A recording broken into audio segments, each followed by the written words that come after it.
Good morning. This is Rich Sierra with Business SOS. I'm the president of the Florida Small Business Legal Center, located here in Boca Raton, Florida. This is episode number 18 of Business SOS. And before we start, I'd like you to participate in the show.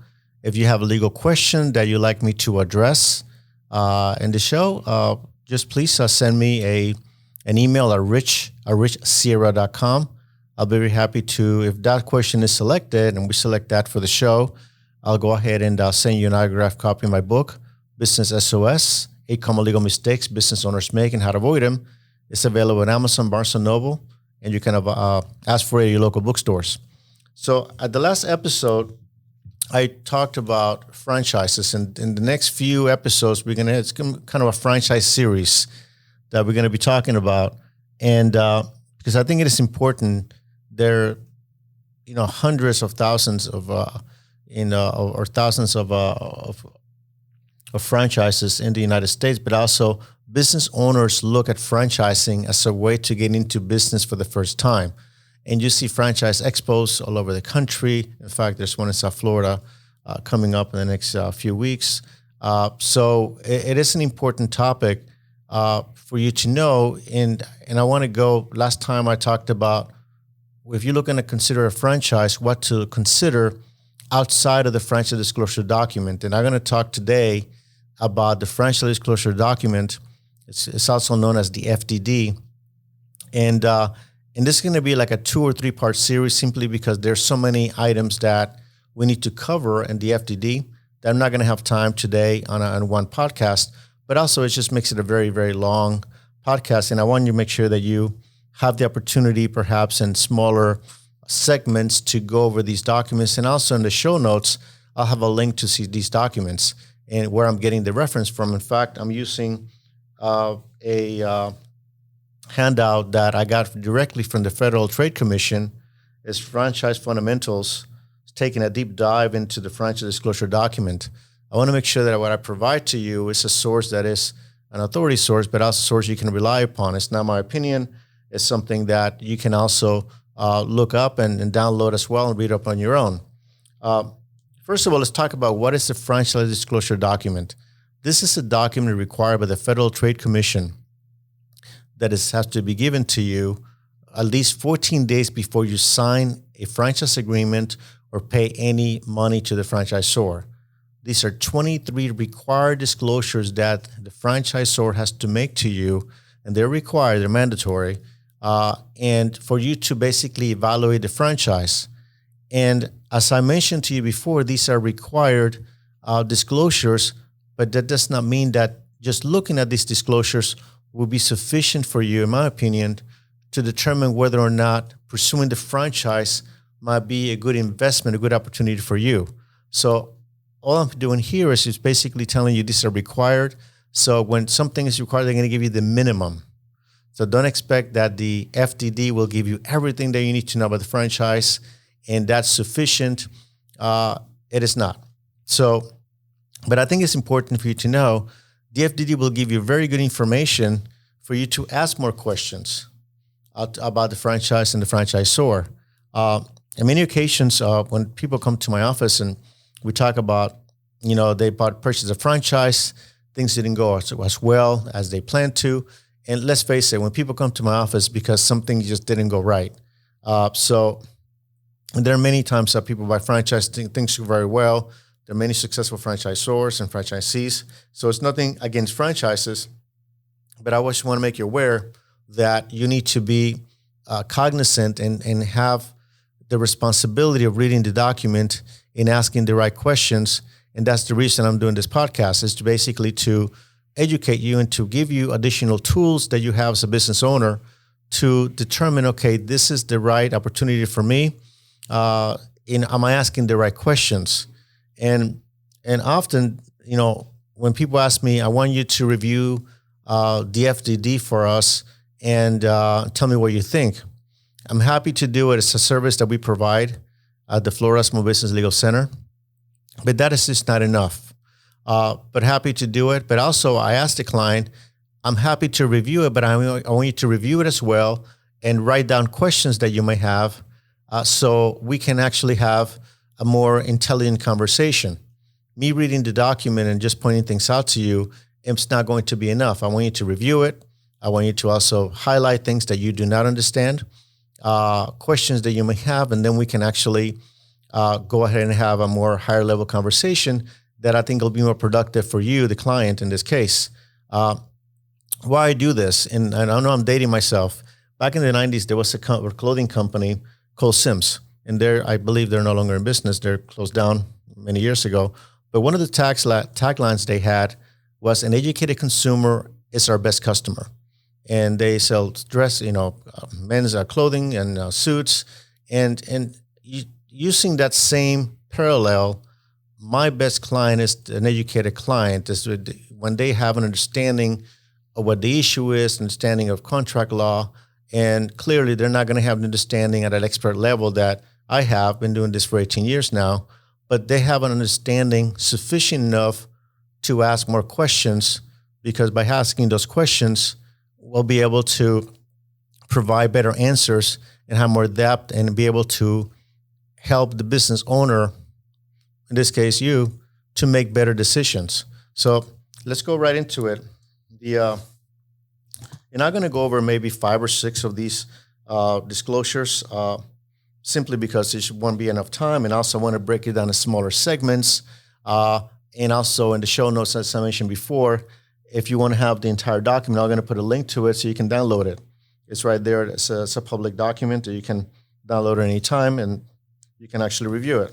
So there are 23 required disclosures that the FDD needs to have, the franchisor needs to disclose as part of the franchise disclosure document, the FDD.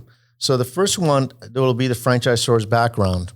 So you want to review, that's the background of the franchisor, how long the company has been around, when did they start, and how this concept came about. So if it's a pizza franchise, they usually have a theme. Maybe they started, maybe 10 years ago, 15 years ago, and then they decided to franchise the concept. Maybe they have a recipe, they might have a brand, a trademark. There might be only takeout. So that's just something you want to look. What is the background of the actual of the franchise itself? It is very common sometimes that you have a separate entity for the franchise, for the franchisor, than from the company that started the franchise. So let me explain. So you have, using this example, and I use Domino's for instance, and I'm not sure if this is the case, but say for example, if they have they started as a regular restaurant or regular takeout pizza place, but then they created a separate entity to become the franchisor. That is the one that licenses the franchise and provides the franchise agreements and also provides the trademark licensing. So sometimes you have that separation.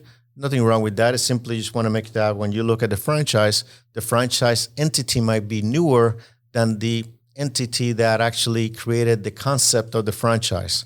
So look at the background of the franchises, how long they've been in business. Also Google them. Go online and basically type franchise name reviews. And if you also have, and I mentioned this before, if there's a local franchise, be a secret shopper and go and check it out. So that way you have, from the client experience, this is what your clients would experience if you become a franchisee. Number 2, the business background.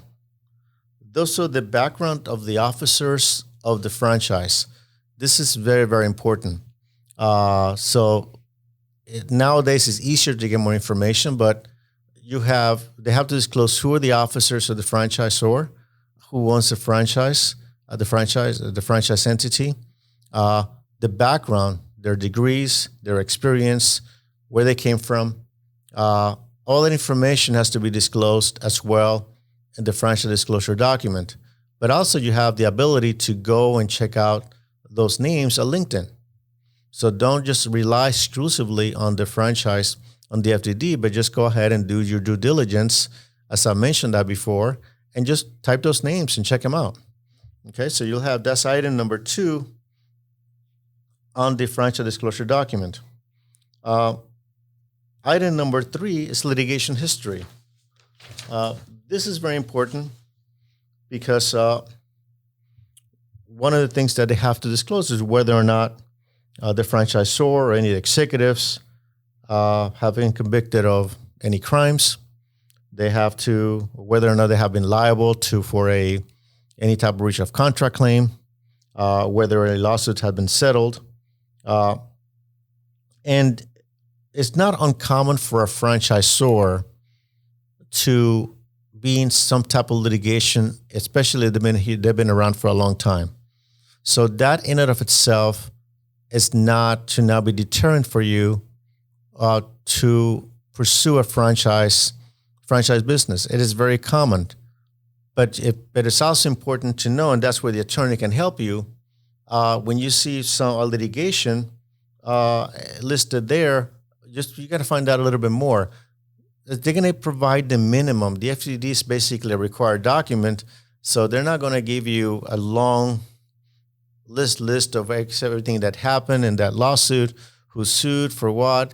It might be a small summary, and whether or not it got resolved or whether or not it's pending. Those are things that they will be listed in the FTD. Fortunately for you, pretty much all lawsuits are available in the public domain. Depending on the jurisdiction, the attorney can help you go online and basically pull those pleadings and take a look at the history of that case, look at the original lawsuit, whether it's the franchisor suing a franchisee, whether it's a lack of payment of royalties, whether it's trademark infringement, whatever the case may be. So the attorney can actually look at that lawsuit and tell you, okay, this is basically what happened. This is the way it got resolved. The settlements usually are not part of the public domain. Those are usually confidential, but they can tell you that it got settled. So at least understanding why is there litigation, how long it was, whether it's actually pending as you're considering this particular franchise. So look at that. The attorney can help you analyze that. But in and of itself, that if you see a litigation history within the FTD, that in itself is not a red flag. It's simply something to look at. What happened, the facts within those lawsuits are really the key here. In some cases, you also find out whether or not there's arbitration claims. A lot of franchisors within their franchise agreement require an arbitration claim. That will not be arbitration provision, meaning that you have to go to an arbitration to resolve the disputes. That will not show up in the public documents. That will not show up on the court's website because it is not part of. It is just a private court to a degree. So it is a good question to ask. If it's not listed here, are you involved in any arbitrations presently or in the last 3 or 4 years? So to get that information. So if it's not listed, you can ask that question. Item number 4 is bankruptcy. That's item number 4 of the FTD. And it's whether or not the franchisor, its affiliates, or any of its executives have filed for bankruptcy. And that's information that they have to provide to you. Then again, it's simply for information. If an executive, for instance, filed bankruptcy 10 years ago, I'm just not sure that's going to be an issue that to be considered or that an impediment for you to say, okay, things happen. But at the very least, there's information available, and your attorney now can help you if it's something that of its concern that, an executive or the franchisor is in the middle of bankruptcy. You can actually get that information through PACER because it's federal law. So in any pretty much you can get the pleadings, you can get the actual petition and find out, what are the circumstances perhaps that led this executive to be in that situation. But that in and of itself should not be a reason not to consider the franchise. It's something to look at, but it's one of the many factors, but at least you have it there. So this one has items number 5 through 7. So I'm going to go basically have it in the way they have it listed here so we can move faster in some of these topics. Uh, that's basically initial and other fees. And if you look at the FDD, you want to spend attention, put attention to this particular category. That's basically your out-of-pocket cost on the franchise. And the initial of other fees includes your startup costs, and they give you an estimate. You know you have to pay a franchise fee, and I went over that in the last episode, and I'm going to go over that today as well.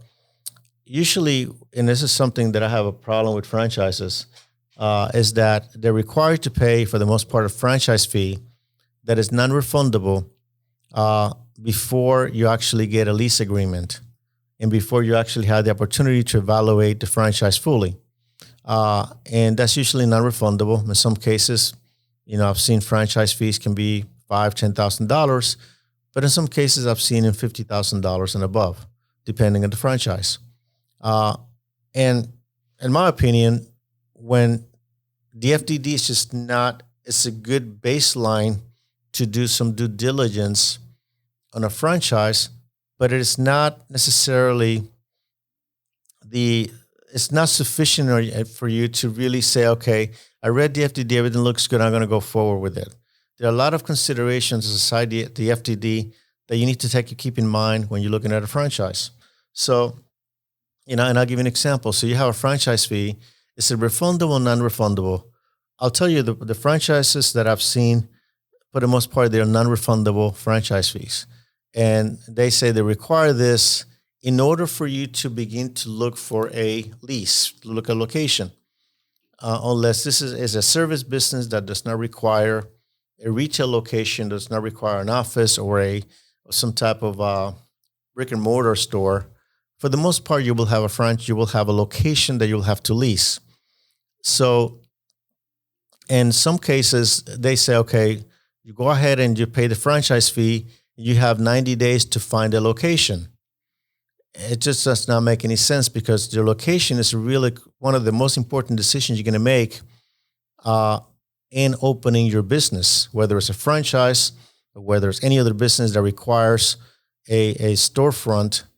That's a critical decision, yet you already put $50,000 down and then you're under the gun that you have to find a location to run that business before you receive training, before you find a lease, before you actually determine whether it's a place that, and also it has to be approved. It has to be approved by the franchisor. So what happens is this. So you pay the $50,000 for the franchise fee, and then you really have no choice but to find a location. And there are a lot of considerations for leases that we talked about that in a prior episode that you have to consider. So if you're able to, this is a suggestion, if you're looking at a franchise and they say you need to put this franchise fee up front before we can continue talking, if you can negotiate, okay, I'll happy to do that if you want to, this is something you're interested in. However, you want some type of contract or addendum that states that if you are not able to secure a lease, that franchise fee is fully refundable. That is critical for you to have that. So that way, if you're not able to find a lease that you're happy with, not that they're happy with, that you're satisfied with, then you should be able to get that money back because you're not buying the franchise. So that's something that association that I have. Their build-out cost, and that goes into the lease. So if this is a type of franchise that requires a build-out, and many franchises, for example, restaurant franchises have their own decor, they have their own theme, their own trade dress, and they have their own requirements and how you're going to decorate, how is that going to look to make sure that the customer has the same experience on that franchise and that restaurant, for example, whether they're in Boca Raton or whether they're in Miami, whether they're in Tampa, whether they're in any other state or any city. That's important to the franchisor.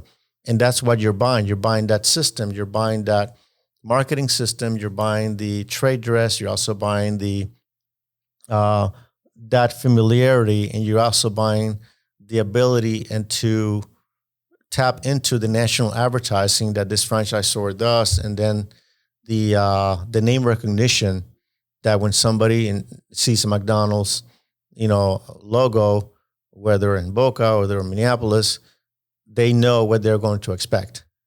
So, but you got to do a build out for that.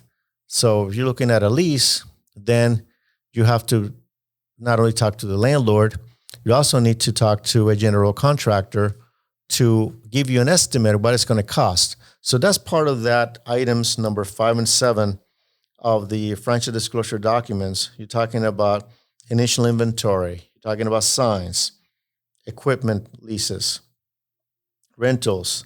Also, here in this particular section, you will learn how much you got to pay the franchisor in royalties. For every dollar you come in, what percentage of that dollar is going to the franchisor, and it's right from the top. That does not take into account your expenses. So say for sake of argument, the franchisor has a 10% royalty that has to be paid every month, and they will have access to all your POS. They will have access to your bank account, and that comes directly out of your ACH account. So it's not that you will have, okay, I'm going to get a bill from the franchisor, I'm going to write a check. No. The way it's going to work for the most part is that you will basically, they'll know what your sales are going in, what sales you're generating, and then perhaps in the 10th of the month of the following month, they're going to take the money from your account, regardless of what bills you have to pay. So you have to keep taking that into account when you're thinking about having a franchise. You also have some other costs like their advertising fees. For the most part, they require, and most franchisors require that you pay maybe a 3 or 5% advertising fee on top of your royalties. They use that money to be able to go ahead and buy their national advertising, regional advertising, to be able to continue promoting the brand, which you're benefiting from. And they usually, sometimes there are additional fees on top of that, whether they do a co-op advertising, whether franchisors might be like 2 or 3%, whether, there's a minimum requirement that you have to spend to advertise. So there are many charges within the franchise disclosure document that you got to add up in order to determine your business plan. So that is a very, very important section, and I'm actually spend more time in this section as well. You also have to look at what it's going to be costing for training. Training, sometimes you got to pay additional fees. You got to pay fees for professionals. And they include that in that section. They give you a whole table that breaks it down, and they give you a range, between this amount and this amount. This is basically what you expect to pay as startup costs. And there's a lot of footnotes there. It's important to look at the footnotes simply because that will give you an idea of what you will be expecting. And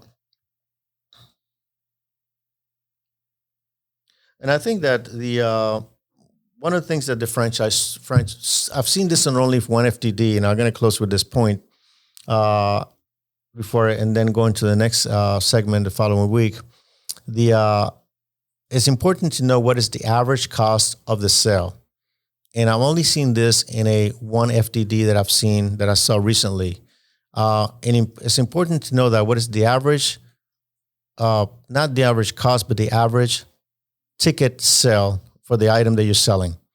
Because that's going to help you develop a business plan that if the average item, and I'm just going to give you the restaurant example.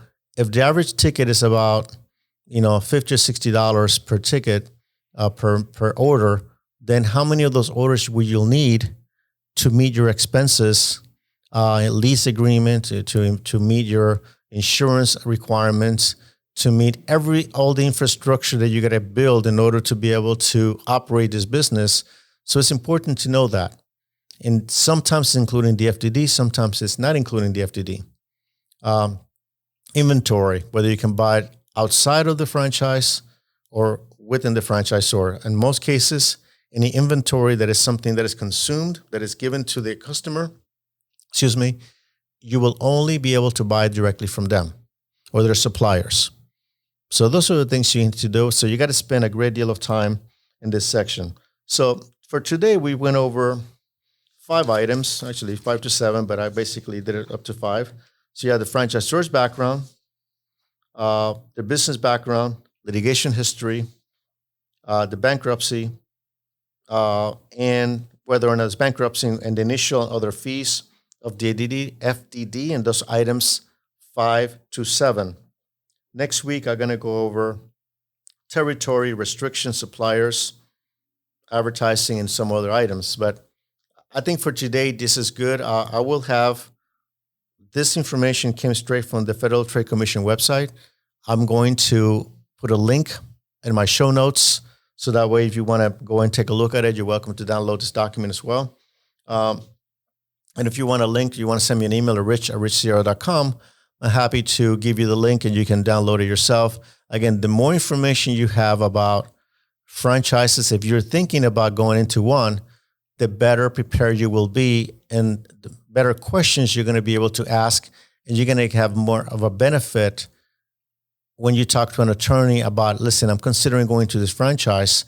You'll have a much productive conversation with the attorney because you'll be prepared to answer more intelligent questions because you actually have some knowledge as to what to ask. So let me close today. If you need to reach me, you can reach me at rich@richsierra.com. If you need to, interested in my legal services, go to floridasmallbusinesslegalcenter.com. We also have a YouTube channel. If you're interested in learning more about us and want to watch this via YouTube, it's youtube.com @RichardSierra.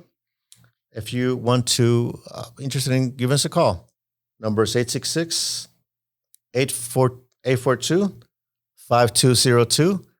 The Business SOS, 8 Common Legal Mistakes business owners make and how to avoid them. It's available on Amazon, Barnes & Noble, and you can find it in your local bookstores.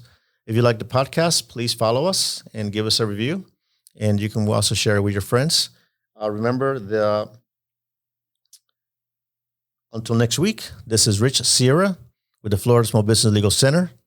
Remember that my goal is to help you succeed.